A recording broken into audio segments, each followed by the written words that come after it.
मोलिसा बेगम शीरी से बात करती है कि मैंने तो अपना आप इस घर के लिए मट्टी में ला दिया, लेकिन बदले में मुझे क्या मिला? कुछ भी नहीं। और मेरे बेटे को शिफा से मोहब्बत करता था और करता है, उसके बगैर नहीं रह सकता। शीरी, अब तुम्हारा काम है, तुम्हें भी अपना फर्ज पूरा करना होगा। उसके बाद दिखाया जा रहा है कि शीरी बेगम बैग में कुछ पैसे और जेवरात डालकर शिफा को देती हैं और वहाज के साथ रुखसत कर देती हैं। वहाज और शिफा दोनों निकाह कर लेते हैं।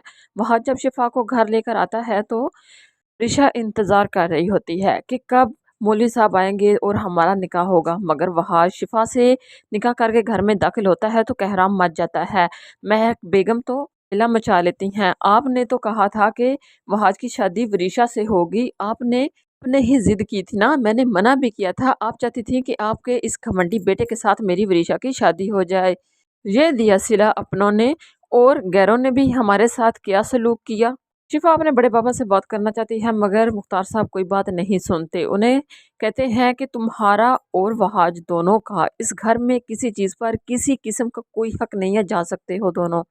महक वरीशा को लेकर कमरे में चली जाती है। उसके बाद नसरीन बेगम निसा को डांटती हैं कि मुख्तार को बहुत नाज था अपने बेटे पर कि उसका बेटा उसकी बात मानेगा, लेकिन तुम्हें उसके कान भरने थे महक के खिलाफ। तुम नफरत करती थी ना उससे। मैं तो नफरत दूर करने की बात, बल्कि मैं तो उनकी नफरत कम भी नहीं कर पाई।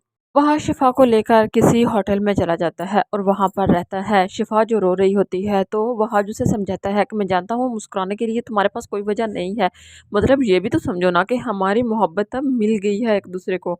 हमारी मोहब्बत में इतनी ताकत थी कि हम पूरे ज़माने से टकरा गए। या फिर शायद तुम्हारे रोने की वजह यह भी हो सकती है कि तुम मेरी ज़िंदगी में शामिल ही नहीं होना चाहती थी। शिफा इस बात पर बहुत तड़प जाती है और वहाज से कहती नहीं, वहाज ऐसा नहीं है। तो वहाज कहता है फिर रोना धोना बंद करो, जो कुछ होना था सो हो गया, अब मुस्कुरा कर मेरे साथ ज़िंदगी जियो।